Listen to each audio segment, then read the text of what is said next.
But when the Pistons and Bulls get together, it's time to stand clear.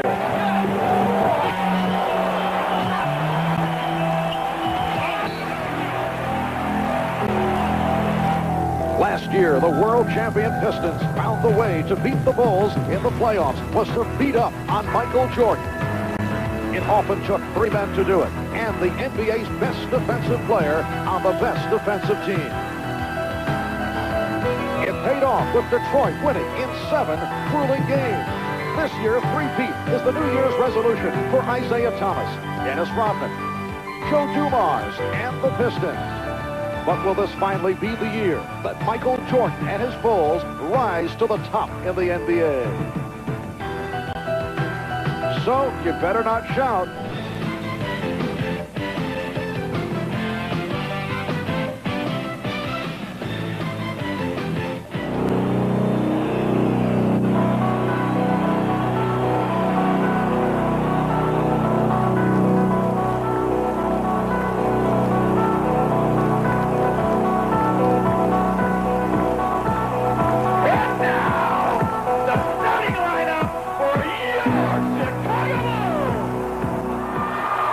Isaiah Thomas off the steal.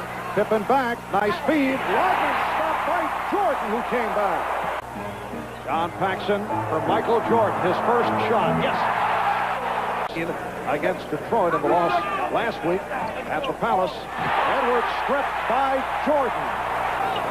Dumars. And Jordan with the wheeling move. Nice fade for King, yes. Mike, you know, we hear so much about what is called the Jordan rules, the defensive technique attempted by several clubs, in particular the Pistons when they go against the Bulls, but apparently there's a mystique concerning the alleged Jordan rules. Too complicated for the media. Do your best, would you? No. Whenever he catches the ball, pray very hard. The Jordan rules. Is that something you guys made up? No idea what you're talking about. None of your business. My interpretation of the Jordan rules are this. There are 3 areas on the floor the Pistons need to be concerned about. He's sensational when he dribbles to his right. He's only great when he goes left. They will force him left as much as possible from the top of the circle area. When Michael Jordan has the ball on the foul line extended or wing area, he is so good, too good at going baseline, coming back up under the basket, getting fouls on the big people, or coming back around on the other side of the rim. So instead, the Pistons will force him to come to the middle of the floor off the dribble, trying to get help from the next defender. The third area is the post-up area when he's down low.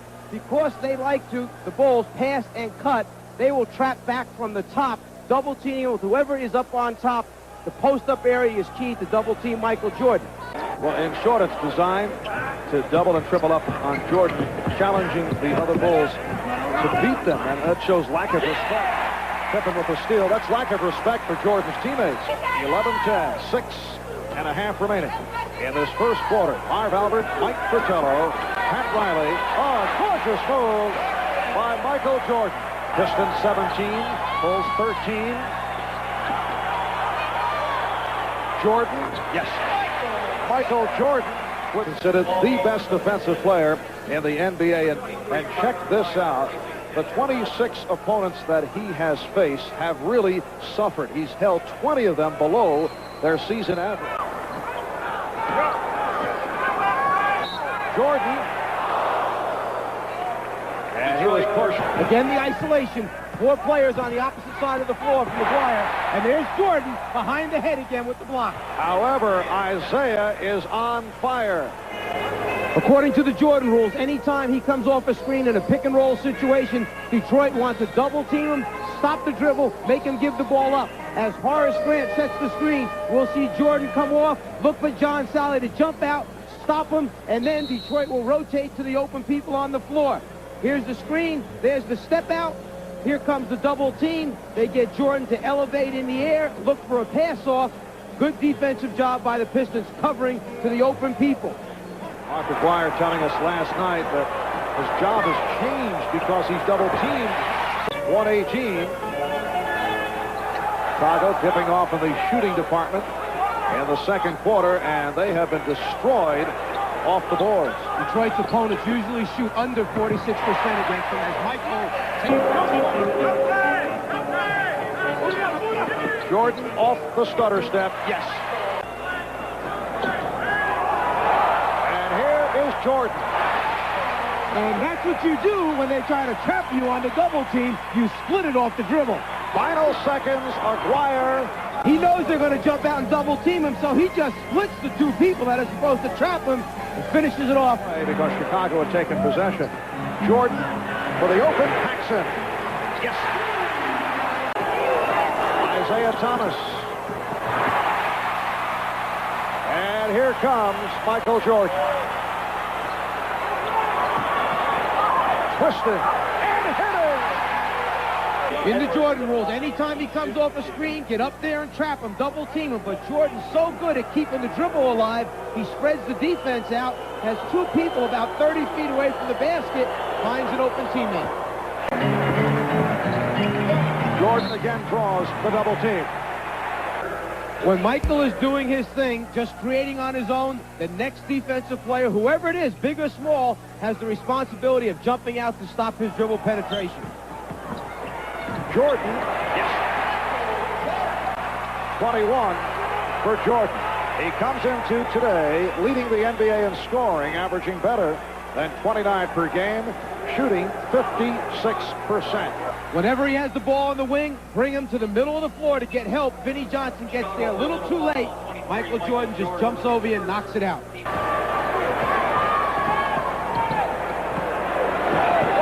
Again, they force the switch.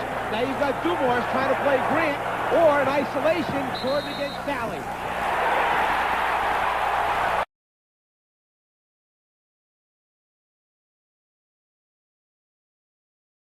Minute and a half remaining in the third. Jordan, yes, led the NBA in scoring for the fourth straight year. Also led in steals for the second straight season. Bulls by 6. See the seconds working down. Jordan gets to the circle and fires. Yes! Michael Jordan, he sees Lambier waiting for him, but he pulls up short of Lambier's double team and knocks out the three. Dumars off the dribble and slipped and lost it. Michael Jordan and the great hands. When we were playing Chicago and I was coaching Atlanta, we would take Michael Jordan, always try to send him to the opposite side of the floor because he's the best in the league at stripping you from the basketball. Jordan from Pippen. Thomas, they could not play today. How would you have reacted? Everyone handles it differently. The key is the maturity level of the other players on the team if they want to make a big issue of it. Michael Jordan with 34. Are you saying you would have just fined him and that would have been the story? I think Phil Jackson was telling us yesterday that the NBA is going through a phase allowing too much physical play, particularly on the part of Detroit, and we asked him about it.